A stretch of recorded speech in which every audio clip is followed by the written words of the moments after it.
इस वीडियो के अंत तक आप जानेंगे इस पाठ से संबंधित संपूर्ण जानकारी। नमस्कार सभी को, हिंदी कला केंद्र में आपका स्वागत है। अगर आप इस चैनल पर नए हैं तो पहले इसको सब्सक्राइब करें व बेल आइकन को दबाना ना भूलें ताकि नए वीडियो का नोटिफिकेशन सबसे पहले आपको मिले।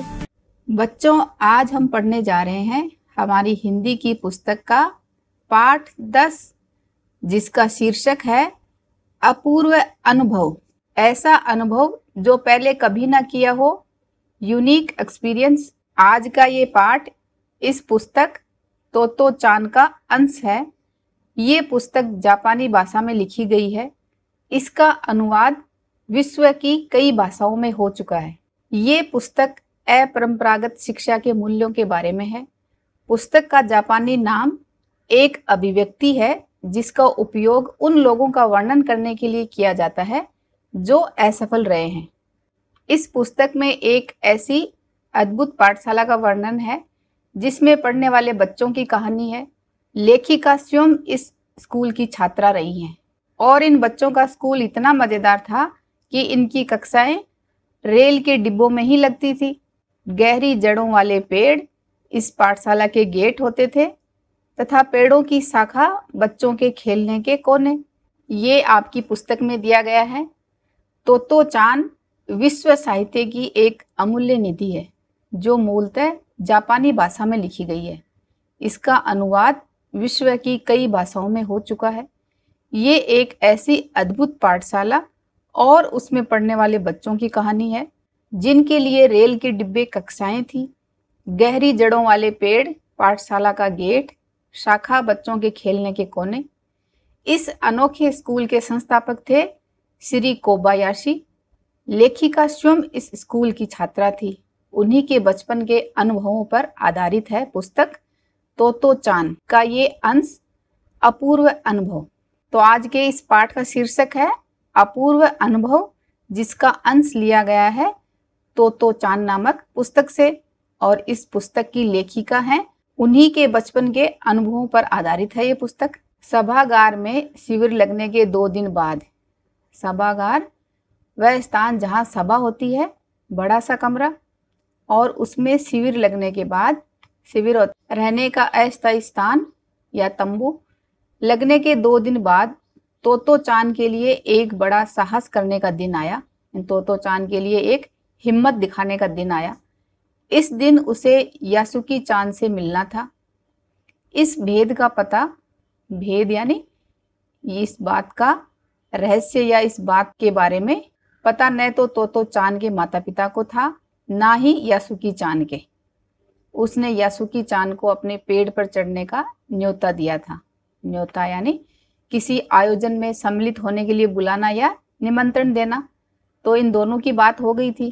तो ये कहानी इन 2 दोस्तों की है, यासुकी चान और तोतो चान। तो इन दोनों ने अपना प्लान किया था और उस भेद के बारे में किसी को भी पता नहीं था।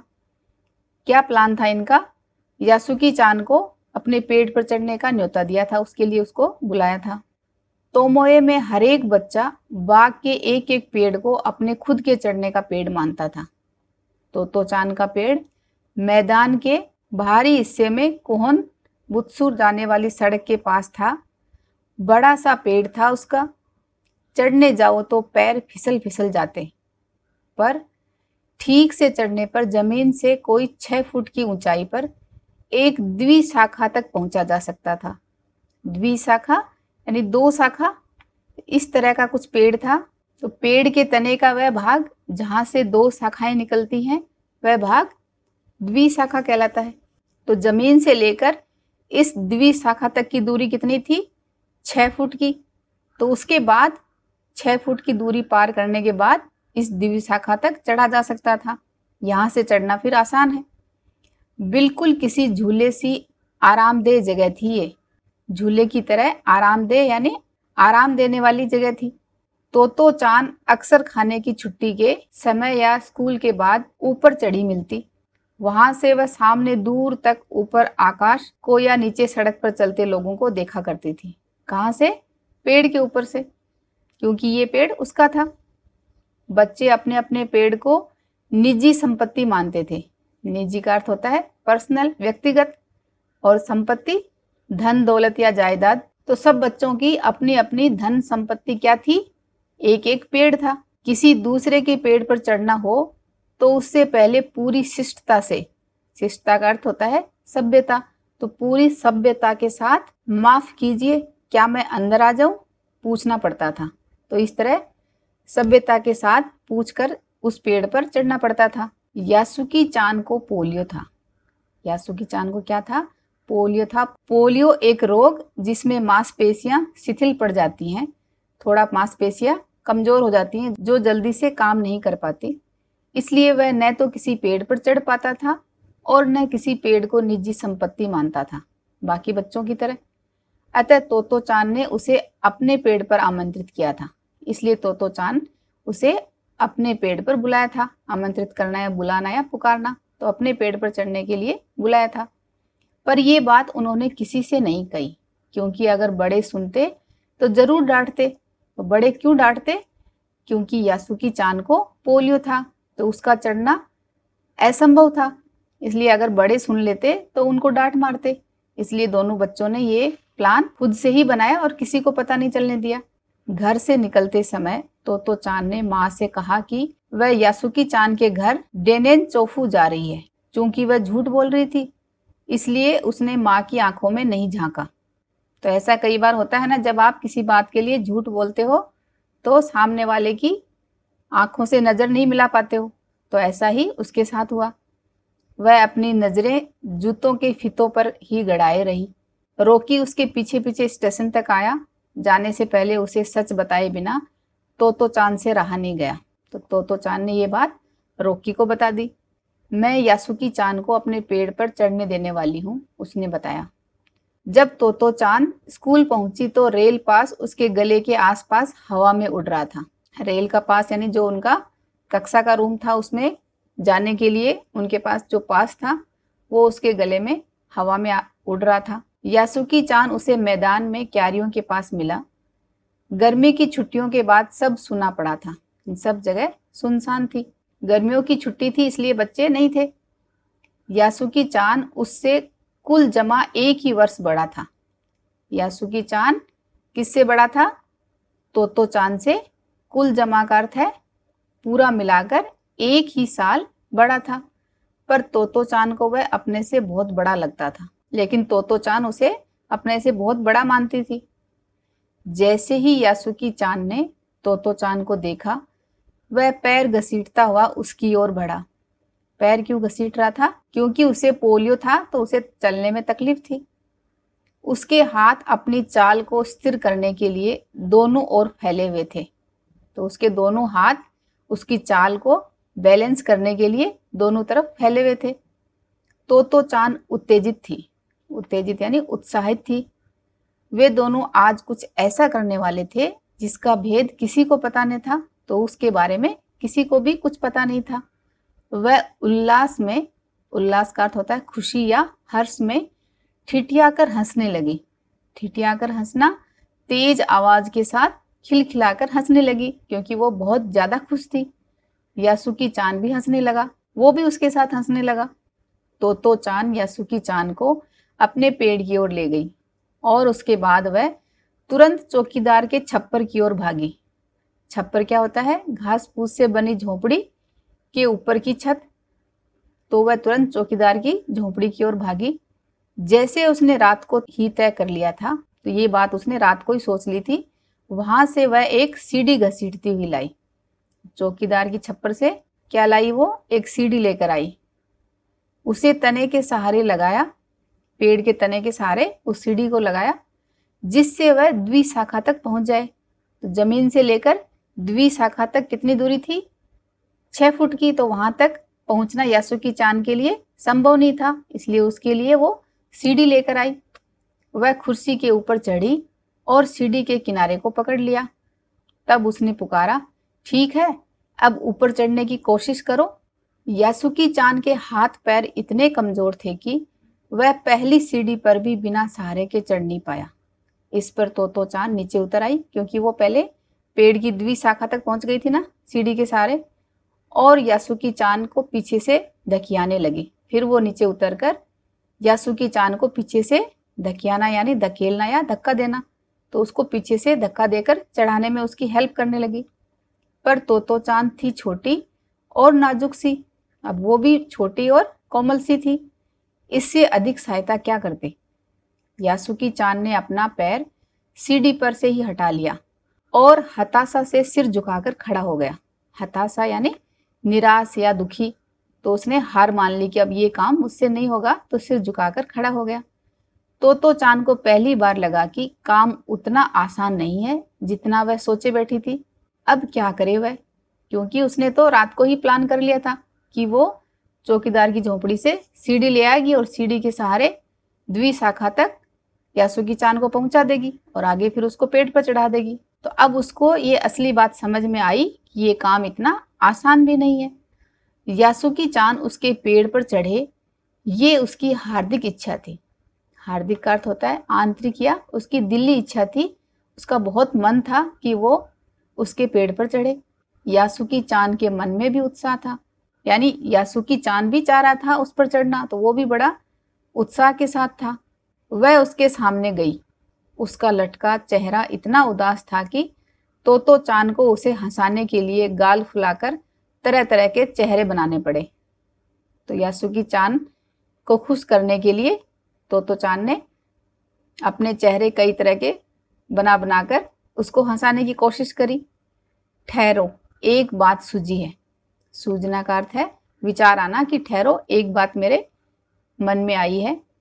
वह फिर चौकीदार के छप्पर की ओर दौड़ी और हर एक चीज उलट पुलट कर, हर एक चीज को उल्टा सीधा कर देखने लगी। आखिर उसे एक तिपाही सीढ़ी मिली। तिपाही सीढ़ी क्या होती है? 3 टांगों की सीढ़ी। तो अब उस सीढ़ी पर चढ़ना मुश्किल था ना, तब उसको एक विचार आया कि क्यों ना 3 टांगों वाली सीढ़ी लाई जाए, जिसे थामे रहना भी जरूरी नहीं था।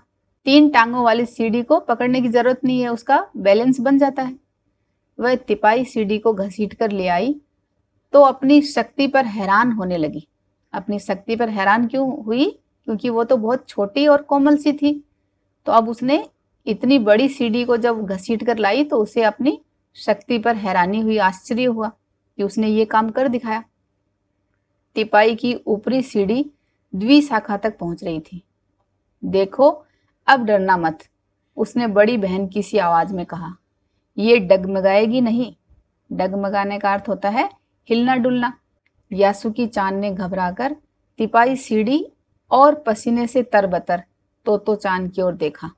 उसकी ये बात सुनकर यासुकी चान ने घबराकर तिपाही सीढ़ी को देखा और पसीने से तरबतर यानी पसीने से भरी हुई तोतो चान को देखा। पसीने से क्यों भर गई? क्योंकि वो इतनी वजनदार सीढ़ी को घसीट कर लाई थी। उसे भी काफी पसीना आ रहा था। उसने पेड़ की ओर देखा और तब निश्चय के साथ, निश्चय का अर्थ होता है संकल्प के साथ, पांव उठाकर पहली सीढ़ी पर रखा। इस बार उसने भी हिम्मत कर अपने पांव को पहली सीढ़ी पर रखा। उन दोनों को ये बिल्कुल भी पता न चला कि कितना समय यासुकी चान को ऊपर तक चढ़ने में लगा। सूरज का ताप उन पर पड़ रहा था, पर दोनों का ध्यान यासुकी चान के ऊपर तक पहुंचने में रमा था। रमा का अर्थ होता है खो जाना या पूरा ध्यान केंद्रित करना। जब हम किसी काम को बहुत ही ध्यान से करते हैं तो हम उसी में खो जाते हैं। तो ऐसा ही उन दोनों को पता ही नहीं चल रहा कि सीढ़ी पर चढ़ने में उनको कितना समय लग रहा था। सूरज की तेज गर्मी उन पर पड़ रही थी, लेकिन फिर भी उनका पूरा ध्यान तो सीढ़ी के सहारे ऊपर पेड़ पर चढ़ने में था। तो चांद नीचे से उसका एक एक पैर सीढ़ी पर धरने में मदद कर रही थी। धरने का अर्थ है रखना। तो चांद यासुकी चान की सहायता कर रही थी, एक एक पैर उसका सीढ़ी पर रखवाने में। अपने सिर से वह उसके पिछले हिस्से को भी स्थिर करती रही। यासुकी चान पूरी शक्ति के साथ जूझ रहा था। जूझने का अर्थ होता है ताकत लगाकर कुछ करने की कोशिश। तो यासुकी चान भी पूरी शक्ति के साथ उस काम को करने में जुट रहा था, अपनी तरफ से पूरी कोशिश में था और आखिर वह ऊपर पहुंच गया और अंत में वो अपने काम में सफल हो गया। हुर्रे! तो ये आवाज आप कब निकालते हो? जीत की खुशी में व्यक्त करने वाला स्वर है ये, हुर्रे। पर उसे अचानक सारी मेहनत बेकार लगने लगी। तोतो चान तो सीढ़ी पर से छलांग लगाकर द्विशाखा पर पहुंच गई, पर यासुकी चान को सीढ़ी से पेड़ पर लाने की हर कोशिश बेकार रही। यासुकी चान सीढ़ी थामे सीढ़ी को पकड़े हुए तोतो चान की ओर ताकने लगा। ताकने का अर्थ होता है उसकी तरफ देखने लगा, क्योंकि वो तो पेड़ पर चढ़ गई, लेकिन यासुकी चान सीढ़ी तक तो पहुंच गया, लेकिन पेड़ पर चढ़ना उसको अभी भी मुश्किल लग रहा था। तो वह तोतो चान की तरफ देखने लगा। तोतो चान की रुलाई छूटने को हुई। रुलाई का अर्थ है रोना। तो उसको रोने जैसा लगने लगा, क्योंकि उसे लगा कि इतनी मेहनत से यहाँ तक चढ़ा है, अब फिर पेड़ पर नहीं चढ़ पा रहा है। उसने चाहा था कि यासुकी चान को अपने पेड़ पर आमंत्रित कर तमाम नई नई चीजें दिखाएं, कि वो तो चाह रही थी कि यासुकी चान को अपने पेड़ पर बुलाकर, तमाम का अर्थ है कि सारी पेड़ के ऊपर से जो जो नज़ारे दिखाई दे रहे हैं वो सारी चीजें उसको दिखाए। उर्वासी इसलिए हो गई, उसे लगा कि अब ये नहीं चढ़ पाएगा तो उसका ये सपना अधूरा रह जाएगा। पर वह रोई नहीं। उसे डर था कि उसके रोने पर यासुकी चान भी रो पड़ेगा, वो भी हिम्मत हार जाएगा। उसने यासुकी चान का पोलियो से पिचकी और अकड़ी उंगलियों वाला हाथ अपने हाथों में लिया। उसके खुद के हाथ से वह बड़ा था, उंगलियां भी लंबी थी। देर तक तोतो चान उसका हाथ थामे रही, यानी उसका हाथ पकड़े रही। तब बोली, तुम लेट जाओ, मैं तुम्हें पेड़ पर खींचने की कोशिश करती हूँ। उस समय द्विशाखा पर खड़ी तोतो चान द्वारा यासुकी चान को पेड़ की ओर खींचते अगर कोई बड़ा देखता तो वह जरूर डर के मारे चीख उठता, क्योंकि ऐसे अगर आप किसी को सीढ़ी पर से घसीट कर पेड़ पर चढ़ाओगे तो पूरा चांस है दोनों के गिरने का। तो अगर कोई बड़ा देख लेता तो वह भी डर जाता। उसे वे सच में जोखिम उठाते ही दिखाई देते। उनको बड़ों को तो क्या नजर आते, जोखिम का अर्थ है खतरा, तो उनको तो ये लगता कि इन लोगों ने खतरा ही उठाया है। दोनों के गिरने के पूरे चांस थे, पर यासुकी चान को तोतो चान पर पूरा भरोसा था और वह खुद भी यासुकी चान के लिए भारी खतरा उठा रही थी। अपने नन्हे नन्हे हाथों से वह पूरी ताकत से यासुकी चान को खींचने लगी। बादल का एक बड़ा टुकड़ा बीच बीच में छाया करके उन्हें कड़कती धूप से बचा रहा था। जो तेज धूप आई हुई थी तो बीच बीच में सूरज के आगे बादलों का एक टुकड़ा आ रहा था, जिसकी वजह से उनको थोड़ी छाया मिल रही थी। काफी मेहनत के बाद दोनों आमने सामने पेड़ की द्विशाखा पर थे। तो काफी मेहनत के बाद दोनों पेड़ की द्विशाखा पर पहुंच गए। पसीने से तरबतर, पसीने से भरे हुए, अपने बालों को चेहरे पर से हटाते हुए तोतो चान ने सम्मान से झुककर कहा, सम्मान से यानी आदरपूर्ण भाव से क्या कहा, मेरे पेड़ पर तुम्हारा स्वागत है। यासुकी चान डाल के सहारे खड़ा था। कुछ झिझकता का अर्थ है कुछ संकोच करता हुआ वह मुस्कुराया। तब उसने पूछा, क्या मैं अंदर आ सकता हूँ? तो ये वहाँ का रिवाज था ना कि जब कोई भी दूसरे पेड़ पर चढ़ेगा तो बहुत ही शिष्टता के साथ पूछेगा कि क्या मैं अंदर आ सकता हूँ। उस दिन यासुकी चान ने दुनिया की एक नई झलक देखी, दुनिया का एक नया नज़ारा देखा, एक नया आभास उसने लिया जिसे उसने पहले कभी न देखा था। पहले क्यों नहीं देखा? क्योंकि वो तो इतनी हाइट पर कभी चढ़ा ही नहीं था और पेड़ पर तो कभी भी नहीं। तो ऐसा होता है पेड़ पर चढ़ना, यासुकी चान ने खुश होते हुए कहा। वे बड़ी देर तक पेड़ पर बैठे बैठे इधर उधर की गप्पे लड़ाते रहे। गप्पे लड़ाना यानी इधर उधर की बातें करते रहे। मेरी बहन अमेरिका में है, उसने बताया है कि वहाँ एक चीज होती है, टेलीविजन। यासुकी चान उमंग से भरा बता रहा था। उमंग यानी उल्लास के साथ खुश होते हुए बता रहा था। वह कहती हैं कि जब वह जापान में जाएगा तो हम घर बैठे बैठे ही सुमो कुश्ती देख सकेंगे। सुमो कुश्ती जापानी पहलवानों की कुश्ती होती है। तो उसकी बहन कह रही है कि जब वह जापान में जाएगा तो घर बैठे बैठे ही कुश्ती देख सकेंगे, क्योंकि किस में देखेंगे वो कुश्ती? टेलीविजन के द्वारा। वह कहती है कि टेलीविजन एक डिब्बे जैसा होता है। आज तो हमने टेलीविजन देख लिया, लेकिन ये उस वक्त की बात है जब टेलीविजन नहीं आया था। तो वह खुश होकर बता रहा है कि उसकी बहन उसे ऐसा कहती है। तोतो चान उस समय ये तो न समझ पाई कि यासुकी चान के लिए, जो कहीं भी दूर तक चल नहीं सकता था, घर बैठे चीज़ों को देख लेने के क्या अर्थ होंगे, यानी क्या उसके मायने होंगे, क्या उसके लिए क्या मतलब है। वह तो यही सोचती रही कि सूमो पहलवान घर में रखे किसी डिब्बे में कैसे समा जाएंगे। तोतो चान ने भी टेलीविज़न नहीं देखा था, तो वो तो यही सोच पाई कि वह सूमो पहलवान इतने बड़े उस डिब्बे में कैसे समा जाएंगे, उस डिब्बे में कैसे आएंगे।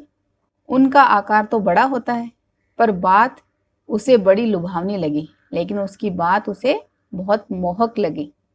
उन दिनों टेलीविज़न के बारे में कोई नहीं जानता था। पहले पहल यासुकी चान ने ही तोतो चान को उसके बारे में बताया था। पेड़ मानो गीत गा रहे थे और दोनों बेहद खुश थे। पेड़ गीत कैसे गा रहे थे? क्योंकि आज पेड़ पर दोनों बच्चे थे, तो पेड़ भी खुश थे और दोनों बच्चे भी बहुत खुश थे। तो उनको ऐसे लग रहा था जैसे मानो पेड़ गीत गा रहे हों। यासुकी चान के लिए पेड़ पर चढ़ने का ये पहला और अंतिम मौका था। तो बच्चों, इस तरह यासुकी चान ने अपने संघर्ष व अपने दोस्त की मदद से पेड़ पर चढ़ने का अपूर्व अनुभव लिया। और हमने इस पाठ के माध्यम से जाना कि ऐसा भी अनोखा स्कूल होता है जो ट्रेन के डिब्बों में लगता है। और आपको भी अपने दोस्तों की किसी कमजोरी का मजाक ना बनाकर उनकी सहायता करनी चाहिए, उनको अच्छा फील करवाना चाहिए। अब इसके अभ्यास प्रश्नों को इसके भाग 2 में करेंगे। अगर हमारे वीडियो बन ही रहे हैं आपके फेवरेट, तो फिर क्यों ना करें इनको लाइक, सब्सक्राइब और रिकमेंड। हमें और बेहतर बनाने के लिए आप कर सकते हैं कमेंट। धन्यवाद।